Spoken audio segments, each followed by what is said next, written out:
Welcome back to Real Geek Media. It is Thursday, April 10th, 2025. We have a fun show in store for you guys tonight. I am Hayden Stoll. He is author Christopher Michael Blake, and we are joined with the founders of the Freehold Ghost Tours and Ghoul Squad, Becca and Ken. We're so happy to have you guys. Thanks for having us.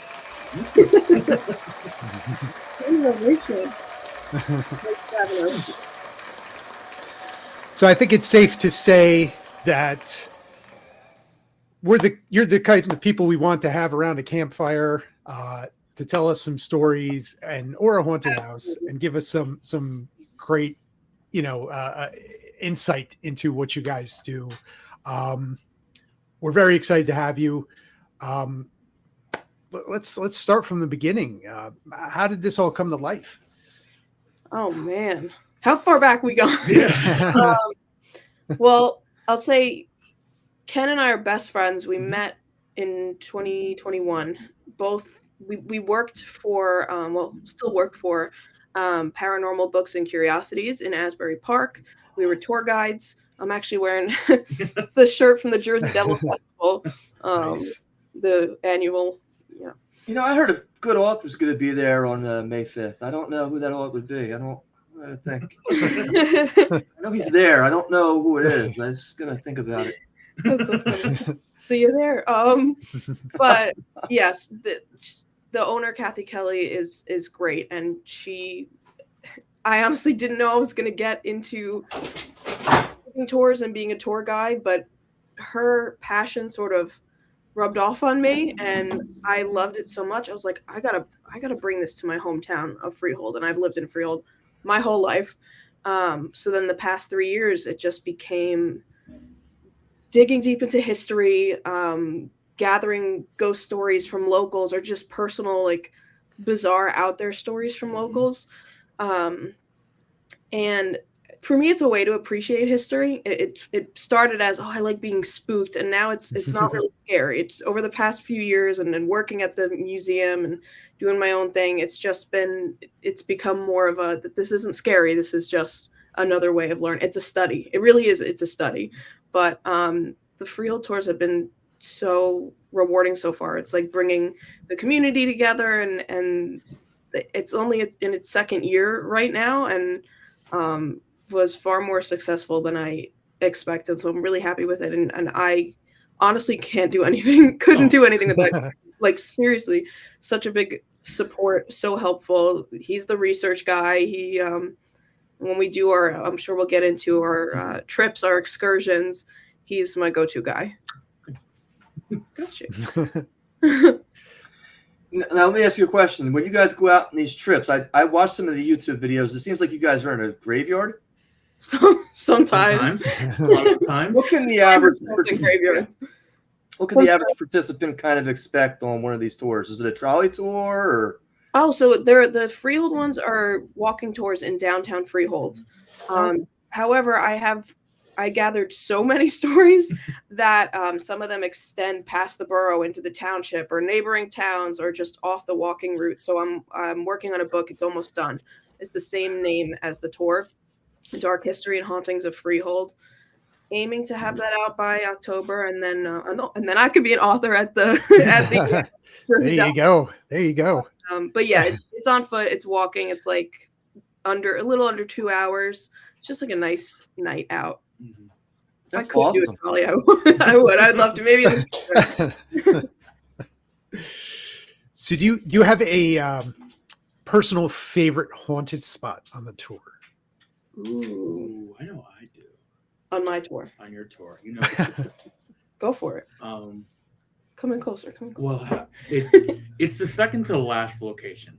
Oh yeah. Yeah, it's a house in Freehold. Not spoiling anything, but it's a house in Freehold, and when you walk up to it, you instantly get the feeling that almost like there's somebody. It looks like a regular, early 1900s house, but you get the feeling that maybe you're being watched from something inside. And as Becca tells a story, you're looking up into the windows of this house, and you just get this eerie feeling.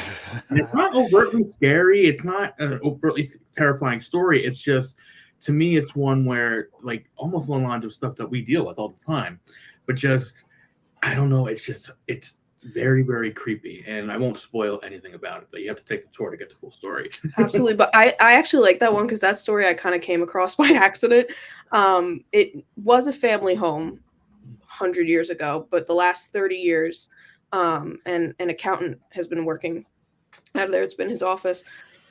And I just visited him one day to like sign some paperwork. And then a year later is when I started working on the tour. And when I went in there to sign paperwork, I remember just getting this strange, and I'm not even sensitive to this kind of stuff. I think over the years I've been better at picking up these things because of all these trips we've been on. But I just felt like I wasn't alone and brushed it off like, whatever. Like, why would I even bring this up to my accountant? It's not what we're talking about right now. But when I was putting together this tour, I was like, wait a minute. Let me just see if he has any stories. And I reached out to him. He was like, oh my gosh, boy, do I have stories. And he ended up telling me it's wild. It's crazy. And it ended up, of course, unearthing more history from Freehold. So I just love how it was a way to appreciate that history. But it is creepy. It's not like a violent story. It's just creepy. Not Conjuring level. It's things he saw and felt, and other people experiencing the same things at different times. It's always more validating too when people come together and then share their stories and are kind of like, wait, you were seeing that too, and you were seeing that too, and then that is a good one. That's definitely a good one. Now I'm gonna pivot a little bit. Ken, can you tell us a little bit about Ghoul Squad? Yeah, so Ghoul Squad was founded. We founded it back in, I believe it was August of 2021. We were actually just talking about our original case. Our first case was actually out in Bristol, Pennsylvania. Oh God! And it's funny, when we first started out, it's actually before we were the Ghoul Squad, we would just go and explore urban legends around the area. And Jersey Devil, and it eventually for fun. It evolved into full-blown paranormal investigations, and we expanded outside the New Jersey area. The furthest we've now gone is Illinois. The furthest we will soon be going is Louisiana. We've covered a majority, if not the entirety, of the East Coast. So we've been doing this now 4 years now, and it's brought us to a lot of very unique locations. We've done a couple private cases too. We did them with. Oh yeah. But we haven't taken on full personal cases yet, so we haven't gone into people's personal houses yet. We do have a couple lined up in the South within the next year. I'll leave it at that because they are private cases. So we are working on getting down there and investigating for them. But the locations we've gone to have ranged from abandoned psychiatric hospitals to tuberculosis hospitals to, in some cases, we've been to places where really horrible crimes have been committed. And each one has had their own story to tell. And each one has had varying degrees of paranormal activity as well. And each time we go, it's sort of to get answers for ourselves of like what's out there. Like we're skeptics. I'm not going to see something and assume it's something paranormal. Like I'm a skeptic through and through. I'm just kind of here to gather evidence and gather answers. And when it comes to, the house calls that we're going to in the South, it's more of to bring those people peace. Like we kind of approach it the same but different, if that makes sense. I don't want to use the word fun for the asylums, but we had fun doing the asylums. So that was just more like for fun, not for easing anyone's sort of feelings or. But yeah, there's a lot of elements. If myself and Hayden never encountered a ghost, I would push Hayden toward the ghost and run the opposite way. So don't feel bad. Love it. Love that plan. That's my plan. Yes. I ain't afraid of no ghost. Yeah, but you're afraid of that spider back in college. You know what I'm talking. Yeah, that's inside joke. Me and Hayden there. I do have to say, I love the name Ghoul Squad because the first thing that pops in my head is Mystery Incorporated and the Scooby Gang, and I'm like, yes, I love it. I love it. Ghoul Squad is such a cool name. He's got a minivan. Yes. We literally travel everywhere in this minivan, and I started calling it the Mystery Mobile. Yes, you have to. You almost have to paint it like teal and orange. considering it. We've been But that literally is our Scoopy van. Yep. Yes, that's awesome. I love it. I love it. 10,000 miles on it. Wow. It's been holding it since that car from 2007. Yeah. It made it all the way to reliable. Illinois, and you know, not going to question it. Yep. There you go. She's holding up. So has anything ever happened, whether you're on a tour or you're at one of these, places doing an investigation, has anything ever happened that made you just do a double take? Just kind of like, whoa, I was not expecting that. Yes, Absolutely. 100%. I'll take Lizzie, you take Transallegany. Yeah. Okay. So the first time we visited the Lizzie Borden house, it was as tourists. We were just like, this is a famously haunted place. We want to visit, check it out. I was already kind of like, I don't know if I believe in ghosts or not. This was the thing that kind of really changed my perception. Like, oh my gosh, this could be legit, because the whole time we were there, it was just one thing after the other after the other. I have the whole video on YouTube. It's 40 minutes, but it was just, we were asking questions and getting responses that correlated. What was like Spirit box sessions. the spirits box sessions? We said they're responding on the REM pods as well. well, for those who don't know, we have different devices. Like, oh, actually, hang on a sec. Hang on. Ken, you take over. I'm gonna grab this thing real quick. Okay. Especially with that case, it was, especially for myself as well, it was the first time that I think her and I were actually getting direct responses, things we couldn't rule out. For example, you're hearing on the spirit box something saying, "I'm in the corner," and then we have an alarm, but she's trying to pull out. Here we go, right here, a version of it going off at the same time, and we're asking, "Can you come closer to us?" And it starts setting off another alarm after saying yes. And it was kind of one of those things where we sat there, and there was no rational explanation for that. And that's probably the first time we ever had that where we could not explain that away. And it was the consistency of it. By the way, this is an EMF reader. My brain just stopped working for a second. It'll detect electromagnetic fields. So it's not just for paranormal investigating. I could use it around my house right now if I wanted to, but it's a nice tool. So if there's any, deviation in the activity that it's getting, the lights or whatever, or the correspondence to things that we're asking, it's an interesting tool to use. But like the thing that got me at the Lizzie Borden house was we were doing a session with a spirit box, and it's always nice to have someone there who is on the site often. So our tour guide, his name is Phil.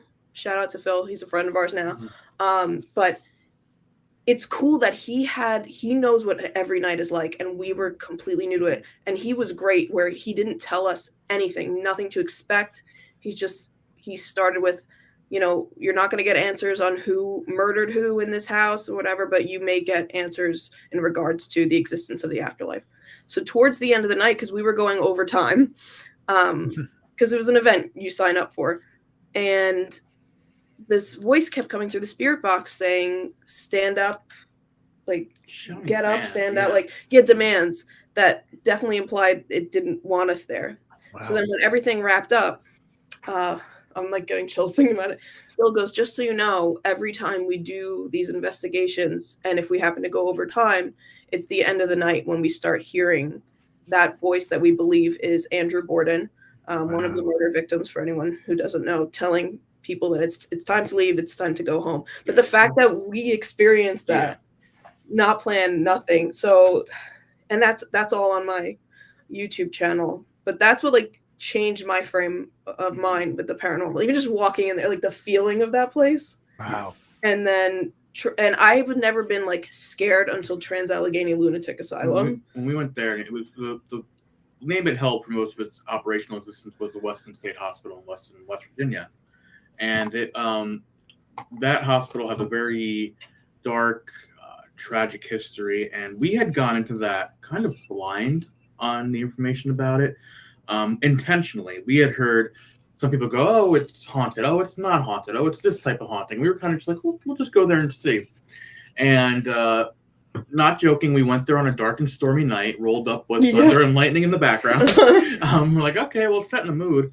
And I mean, the second we started walking through those halls, it was, okay, this is going to be different than anything we've ever done before. And the thing that I will never forget to this day, you don't usually often see apparitions. You don't usually see, it's very rare to actually see like figures or anything like that.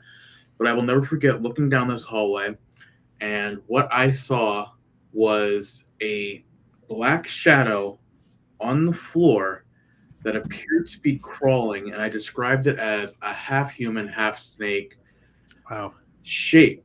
And I just sat there and stared at it as it went into this room.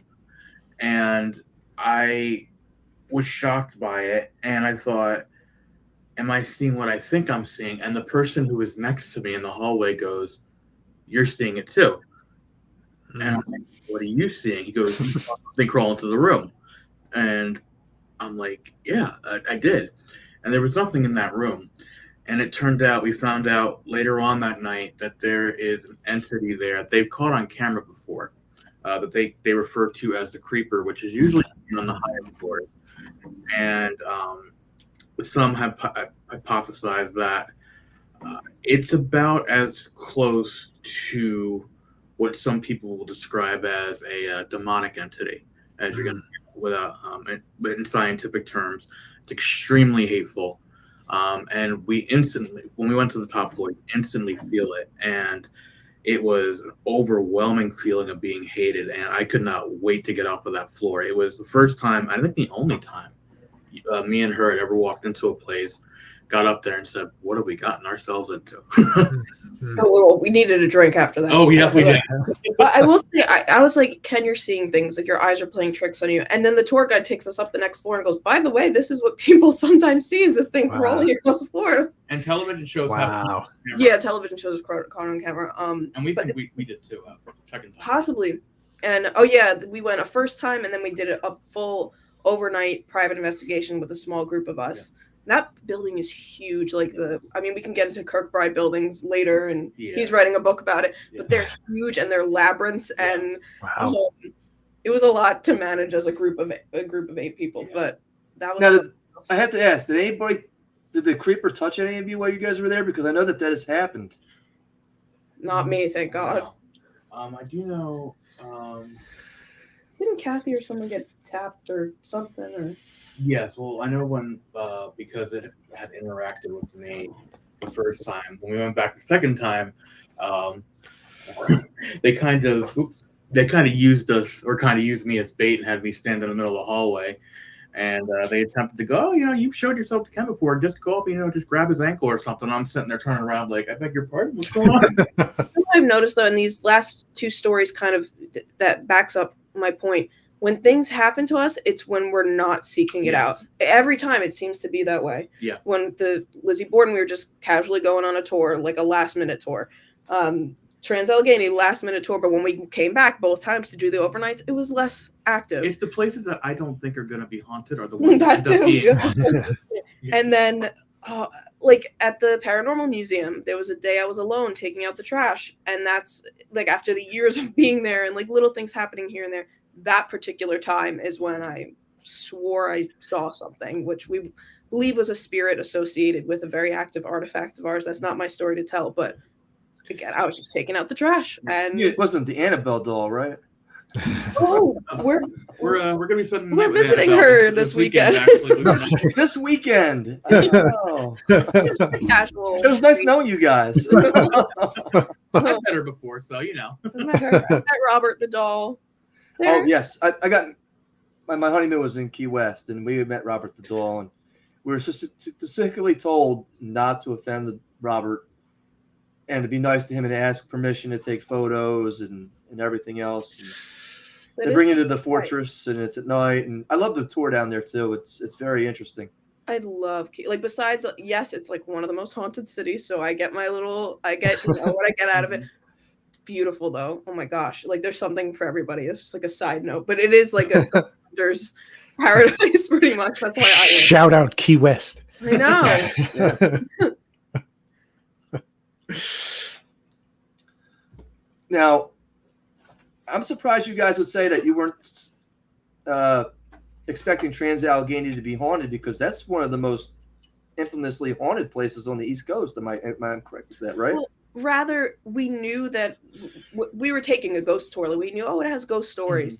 Did not look into the history. Did not look into the stories. Like, we went in there, so this way there was no prior expectation, and we could really rule out that, you know what, maybe subconsciously I was thinking about the creeper that I heard about, but that just validated it so much more for us. The fact that we didn't know the specific, but we knew it was an allegedly haunted place. Just not the extent of it, and we really got it. Yeah, we got it. Let us know. West Virginia is another one. That's a ghost hunter's like playground. Yes. We spent a week there just bouncing from place to place to place, and yeah, it's freaky in the best way. So, and I don't mean to cut you off, Hayden. I know you probably have questions. So, how many investigations do you guys do a year typically? Ooh. It varies. I know so what we usually do is we're usually active from early March until about late November. Sometimes we do go into December. This past year we were pretty active this winter. We were going to a number of locations. But normally we'll take time off in late December, January, February. Just plan out where we're gonna go. And usually it involves either her or I finding a location we think is interesting, and researching it and going. And I'm crazy. So in 2020 we all had a lot of time on our hands. Yes. But that's when I started putting together, before I even knew you, I started putting together a map of places I wanted to go. It started with the Weird New Jersey magazines, like, there's nothing else to do while the world's shut down. But the reason I put together a map was so this way I knew if I was already heading in one direction, if there were things along the way. So now I have this whole thing planned out. So when he'll be like, Becca, I found out about this thing in Lancaster, Pennsylvania, I don't know, I'll be like, let's pull up the map and see what's on the way. So we end up kind of knocking out a lot of, and when I do the videos too, it's like making multiple videos on one trip thing. That map thing is very helpful. But so now I just keep adding to it. I don't think it'll ever be finished, but it's the ever-going project from 2020. But sometimes it's like, if we're both free, it's like, where are we going today? Where are we going on this Tuesday? It's been a bit easier too, because I'm not, my job isn't, we got to work around on full-time jobs. Got to fund this hobby. Yeah.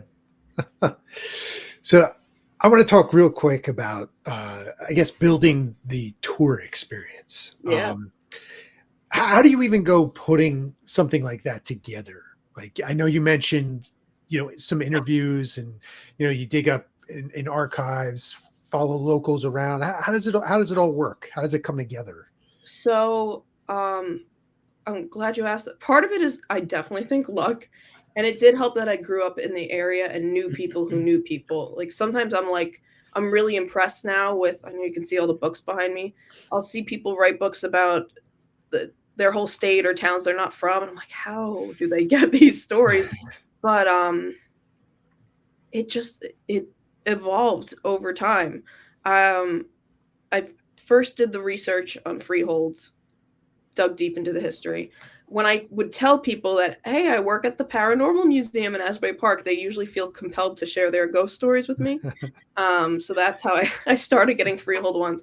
And I was getting enough of them. I was like, there's got to be something in Freehold. And then I started going out to historic places, Monmouth Battlefield, and just asking around, and, not being too pushy, but being like, assertive enough that this is my passion project. I'm trying to keep history alive, get younger people interested in history if possible, and a lot of word of mouth, and it helps. It really does help that I grew up in the area, because then I'll remember things from my past, like, wait, this person knows this person, whatever. And my gosh, if I wasn't organized, this is throwing this in here too. When I first launched the tour, it was this past October, and September is when it was really, actually no, it was this past September. I'm sorry. and I was really going big into the planning. I was nervous. I'd given tours before, hundreds of times before in Asbury Park, but this one was like my child, and I want people to have fun. I don't want to mess up.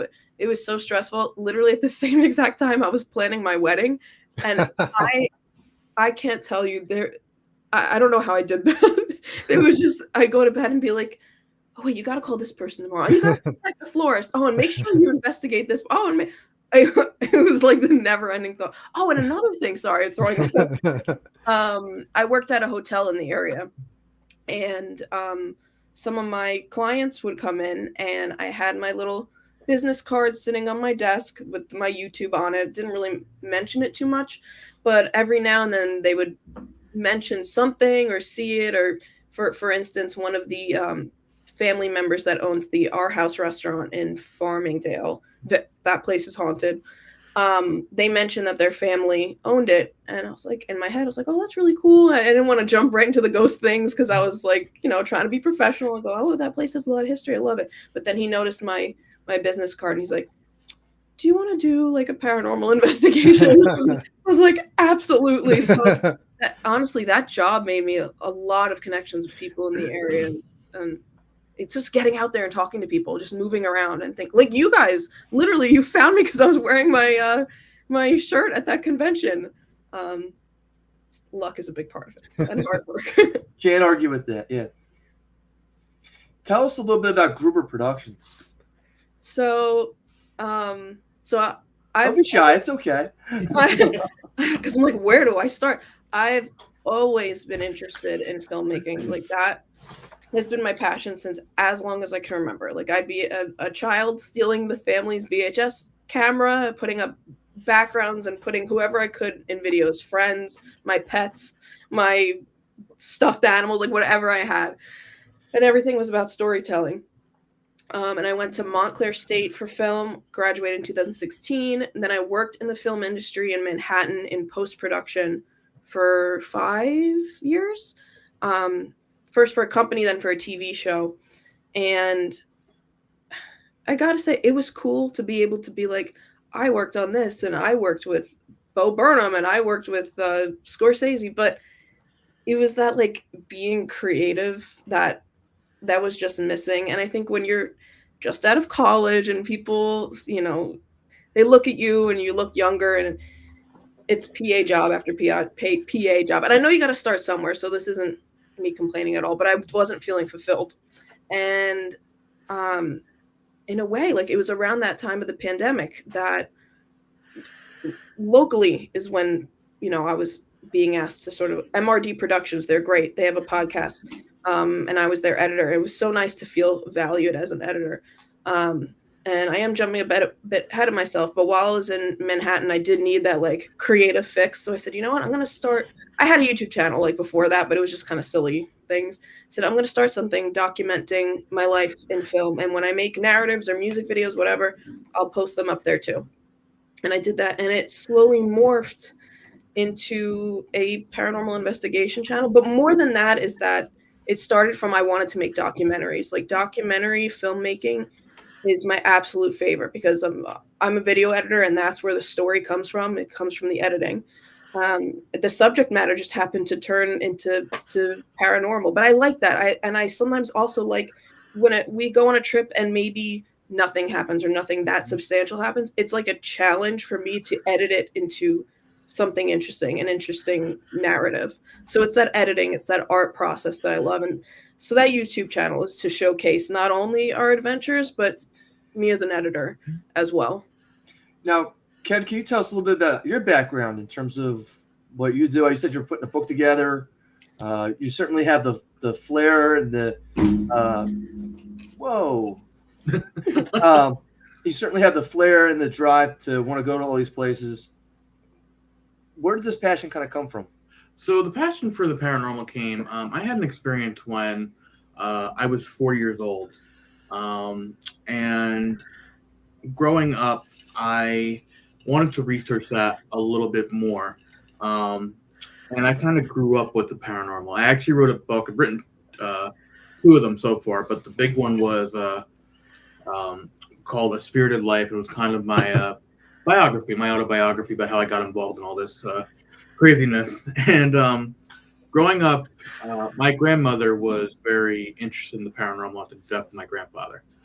And I mean, she would watch. People don't even remember this. Lorraine Warren used to have a call-in show back in the '90s, and I mean, she'd watch Unsolved Mysteries. I grew up with it, and there were experiences in her house, and I had an experience after she passed, and it just launched my interest in all this. And from that point forward, I started going to these haunted places, even when I was a teenager, or allegedly haunted places, just trying to find something. And I'm also very interested in history as well, and history and the paranormal go very, very are two sides of the same coin essentially. So just going to these places, I mean, for example, the Kirkbride buildings. I can name almost all the Kirkbride buildings by this point. We've been to about 7 or 8 of them now. For brief context, that's the Kirkbrides are technically they're the first type of official mental hospital in the United States. But they all have a particular build. They're all bat shaped and they're all like Gothic looking. Picture Arkham Asylum. There we go. But also when you go there, it's a thing where we're not scared to see ghosts, and that's the thing. There's a thrill to it. There's wanting to know more. And I think the experience that I had when I was a kid is kind of what ignited the passion. It was I want to know what happened more. Like I want to know what happened to me. And it wasn't a terrifying experience by any means, but it just sparked an interest, and it's still going. And I was 4 years old, and I'm 31 now. So it's been going on for a while. Newly 31. He just turned 31. I just turned 31. Happy birthday. Happy birthday. But really that's what triggered it. And it's the love of the paranormal. It's the love of history. Just going to these places. I mean, there's been a few times, for example, when we went to Illinois, and we're standing at the grave of Abraham Lincoln. We're sitting there, and I'm just like, I can't believe we're actually out here. It's one of those things. It's the places that it brings us. There's that drive, like just to explore, learn more, and have those experiences. It's a great community. And sorry, I didn't mean to laugh in the middle before when you said it's not scary. If you asked me 6 years ago, I would have been. And someone said we're going to stay in an asylum overnight. I would have been like, hell no. Now it's like I need my. When were we doing it? Yeah, ghost videos on YouTube used to terrify me, and now I literally make them. I should probably clarify one thing also. Maybe Becca could ask this question: have we ever run before? Once, and we did once. We were. Sorry, I forgot. It's like in a context, but at the same time, it's terrifying. It was also in West Virginia. It was actually the night before Trans-Allegheny. We were at a very famous abandoned amusement park in West Virginia, Lake Shawnee, and we were there for an overnight. And just for context, this is the theme park that was built over the remains of a Native American burial ground, and that's one part of it. And it's in the middle of the mountains, and it has a whole bunch of other history as well. Deaths. It's strange. It's very strange. And the most prominent spirit is that of this little girl. And the entire night we're walking around and we're feeling like something's there, but we're not getting any reactions. And the owner, Chris, had said, if you do trigger objects by the set of swings, which is the same set of swings that unfortunately a little girl was killed on back in the 1960s, that her spirit will emerge. And there's been videos of this and documentation. So for whatever reason, now at this point it's raining and it's cold. It's like 3 o'clock in the morning. Nothing's happening. Becca put the REM pod on the swing. Now, Becca, out of frustration, not truly this, it's just like, if you don't show up, I'm going to knock your toy down. Did I really say that? You did say that. Now, obviously, she wouldn't do that, but the problem was when she put the REM pod on the... Don't do that. Yeah, don't taunt spirits. Don't follow my... I must have been sleep deprived. When you put a REM pod, which is a little bit heavier, on a 60-year-old swing, the swing collapsed, and on the swing are a bunch of toys this little girl had to play with. Felt so bad. As soon as those toys fell down, all the devices started going off, and I'm like, Now Becca makes another mistake, and mind you, 3 o'clock in the morning, we're exhausted. She goes, "If you're mad at us, make the Okay, REM you're pod giving go me a sassy voice. I definitely didn't have sassy. I'm making He doesn't make let a me little more lose. sassier." Okay. But and as she's saying it, as the words are leaving her mouth, I'm like, "Don't say that." And it was a second later, the thing starts beeping, and I'm like, "That's great." And the whole atmosphere in there changed. And all of a sudden, you felt you were being watched. We were kind of freaked out, and finally, We did hide in the car for a couple hours. we were finally like, you know what? We're done here. We're gonna go sit in the car. And we were in the car. We probably went there like 4 o'clock in the morning. We did not leave that car until the sun came back up. There's a different vibe about upsetting a child spirit as opposed to like upsetting Andrew Borden. And in my head, I'm thinking, if I see a little girl run towards this car, I mean, I'm sorry, I'm turning this car and we're speeding out here. It's so funny. I forget this. That was fun though. That was fun, but it was scary. And REM pod, just for context, similar to this, but it looks like, I don't know, it's this bulky, ugly thing that I probably cannot bring on an airplane. You definitely cannot bring it on an airplane. They're gonna think it looks suspicious. Oh no. It's weird looking. It's in my looks like a landmine. It does. But yeah. So I got to ask, what would you say to any skeptics out there? Ones who say ghosts are real, or it's just shadows or creaky floors. What would you say to someone like that? And in particular, do you think you need to believe in order to enjoy the tour? Absolutely don't need to believe to enjoy the tour. I've had plenty of non-believers on my tour. People like being told a story, especially during Halloween time. But the tour goes. You can have ghost stories any time of year. There isn't just one time for it. But usually, I actually even lead in with, these are true stories that have been told to me. Whether they're paranormal in nature, I will leave up for you to decide. And I tell them the stories truthfully, and they can take it as they will. And I'll tell it, with the same context I was given, which was, yes, we did search for an answer here and there and here, and there was nothing. So take it as you will. And I get that a lot too of oh, it's just creeks. My own husband does not believe in any of it. He's supportive. He'll take me to places like Key West to meet Robert the doll. But he's like, oh, you're just hearing creaks. Oh, that's just the radio. Or and he's so entitled to feel. He's very entitled to feel that way. But it's just like, maybe like, yeah, it could be total coincidence. But all of this gathered together is just something to be compelled about, like something to look into. It's something, and there's always my thing also. I've always said, we're not out to prove anything to anybody. We're doing this for us, and it's a thing where we tell these stories. If you believe in them, then that we're happy you do, and if you don't, then we're just glad you listened, to be honest. It's a thing where everybody has to come up to their own conclusion. For me, I have my proof. I know it exists. So I want to prove this to myself. That's what I'm looking for. I'm looking for it for personal reason. I'm not looking to prove it to anybody else. So usually with that mentality is when people begin to have a little bit more experiences, or maybe a little more open to it. I think I've seen people who, and you and I both have, who don't believe in ghosts at all, whether it be for religious reasons or they just don't believe in ghosts. And they're suddenly confronted with it, and they don't know how to process it. And then in most cases, they'll come to you and I, and it's definitely an interesting conversation to have, and that's why we're here. We're here to help you understand it when the time does come.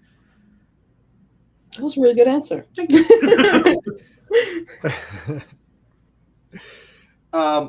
Could you tell the audience how to find you guys, just for Freehold Ghost Tours, or for Ghoul Squad, or to follow you, or how to go about doing that? So Freehold Ghost Tours, that's our website, freeholdghosttours.com. Super easy. Tickets for the spring tour just went on sale. There we go, Memorial Day weekend, and I purposely chose the anniversary of the Battle of Monmouth. Freehold is most famously known for, well, besides Bruce Springsteen, most famously known for the Battle of Monmouth. And supposedly spirits are the most active on anniversaries, and many of reports of ghosts associated with the Battle of Monmouth happen around that time. So I purposely scheduled tours June 27th, 28th, 29th. Hopefully, maybe you guys can make it. So that's freeholdghosttours.com. It's also on Facebook, TikTok, Instagram, same name, Freehold Ghost Tours. Myself, I'm on YouTube, TikTok, Instagram as Becca G_NYC. The YouTube is, I want to say my main platform, but the TikTok seems to be taking off the most. It's the same content pretty much. And then Ken's got the Ghoul Squad pulled up. Yeah, so we're available on Instagram. Well, we have an Instagram set up. Investigations we do. We're still building it. We have a lot of content from the past 4 years we got to put on there. Absolutely. But we are at Ghoul Squad Paranormal on Instagram. And you'll see our profile picture is currently the original 4 members of the Ghoul Squad. So if you find us on there, just give us a follow. And we're trying, especially in the coming weeks, we have a very busy few coming weeks. We'll be posting a lot of updates on there very soon. So I have a question. Are you guys posting the Ghoul Squad? Are you guys videotaping that or recording that and putting on YouTube your investigations or no?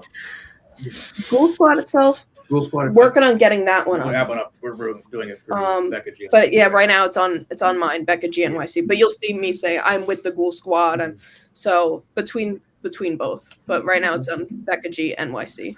And I am actually, that's what I have. I'm working on at the same time. Some more videos I'm going to be putting up. So we got some good stuff coming. And it's great that you have now, because now we're actually able to focus on actually putting everything under Ghoul Squad. For years, we were kind of just like scattered everywhere between you and I, and now we're trying to centralize a little bit. Absolutely. And Ghoul Squad isn't just me and him. It isn't just the original 4. Anytime, like someone, I'll say 20 members. If people come on our adventure, I'm like, you're part of the Ghoul Squad. Like, if you're on one of our adventures, you're part of the Ghoul Squad. We like opening up and giving people experiences too. Yeah. Great. So this has been a really fun interview. We really appreciate the both of you taking the time to join us and let us fire off some questions and give us a lot of insight into what you do. And maybe we will take the tour, Christopher. You guys should. You really should. So you guys aren't aware, maybe the audience is, I've been nagging on Hayden here to go adventure outside of New Jersey, to go one of these haunted places with me. And you make it sound like I live in like Baltimore City. And I've never encountered anything outside of West Baltimore. Look, when I told you I had to drag you out of the closet for this episode, I wasn't kidding, Hayden. All right. So, are you sure Hayden wasn't the one in the gimp outfit? He's the creeper running around. It's possible. Don't spit that up, Hayden. Don't spit that up. Look, I recommend for your first haunted place outside of Jersey, Eastern State Penitentiary. Yeah, it's not that far. We've actually been there. We've been there. We've been there a couple of times. Yeah, it's one of those super scary ones. We weren't doing investigations. We were, we're just hanging out. But yeah. But I've been to a couple of these places. I've watched a couple of the paranormal shows about them, and me and Hayden are, well, we're not the manliest of men, so it's like, speak for yourself. I remember I've seen you with the spider. I know your wife, Hayden. Just trust me, all right? No, but the whole thing is we're just trying to get this platform up and going, and we enjoy being on Paranormal 24/7, and we're always looking for new things to kind of do. And unfortunately, real life is, you guys know, it's always so busy and hectic, and hey, honey, I'm going away for the weekend with Kevin, this weekend, or this next weekend I'm going out with Hayden next weekend, or hey, I'm going out with Chuck over here next weekend. And my wife would be like, I don't know about all that. I am grateful to say this is my job now. Like the tours are my thing, and I'm a manager at the paranormal bookstore, and so now this is my job. Not many people can say that, so I'm pretty grateful for that. You're lucky, because I can tell you the podcast and the books, they don't pay for the roof over my head or the food and the house. Like you guys, I have to work a 40-hour-a-week job. Oh no. Oh, I'm in the same boat. I'm in the same boat. That was me until like last month, and we're gonna see how this is a trial period, so we'll see what happens. I was just working overnight last night at a not paranormal job. So. Gotta do what you gotta do. Yeah, that's exactly right. Yeah, a lot of people don't realize that this stuff does not. You put the effort and the time into doing it, and you do it because you love it, not because you intend to get rich off it, but because you have a general passion for it. And I can tell you guys definitely have a passion for this. Absolutely. Yeah. So, anything, just want to give us a insight into what's up next, what's coming next for you guys? We're gonna do some investigations of the Myrtles Plantation, very famously haunted place in Louisiana. Nice. As well as New Orleans. We're kind of visiting more as tourists, but we'd like to, if we can find the opportunity to investigate, we will. Very haunted city. I have a lot of new videos on the way, a lot of like ranking of most haunted this, most haunted that. And the reason it took so long to gather all the footage is because I would travel to all these different states over the past 5 years. I gather them, and I finally have everything. And more Freehold ghost tours. So besides the spring tours, there'll be more over the summer, and of course in the fall. And I'm trying to create some events with Freehold ghost tours, investigative related, maybe. Nice. So we'll see how that goes. But it will all be on the website. So definitely things in the works, and the book. His book and my book too. So books on the way. A lot of stuff on the way. Congratulations, guys. Thank you. And Thanks. I got the name of your book, Becca. It was Dark History and Hauntings of Freehold. Ken, what is the name of yours? Name of my book is A Spirited Life. Spirited Life. I can't remember the subtitle I put on there. It's been so long. So That works. you can just type my name in Ken Gogren on Amazon, and it'll pop up. Yeah. Awesome. Excellent. Thank you guys so much. Of course. This is awesome. Yeah. If anybody's interested, you can stick around. We're going to be doing H.H. Holmes for True Crime this week. And then 2 weeks from now, Hayden, we're doing Airplane. We're doing Airplane. Yes. Airplane. Oh, that's a good movie. Airplane. Our first video that we put on YouTube was The Naked Gun. So here we are, a year later, we're doing Airplane. We gotta at least do one of these a year. Yeah. Leslie Nielsen's got to be in there somewhere. Yeah. Yep. I love how you went from paranormal to Airplane. I love the diversity. Yeah. Indeed. Indeed. Well, we thank you guys for joining us. We really appreciate it. Check them out. The websites, the books, take the tours, do an investigation. We had a lot of fun. We hope you learned a lot. I know I did. Did I do that? There you go. Thumbs up. But stick around. We're going to be back with True Crime, H.H. Holmes, and we'll see you then. Thank you.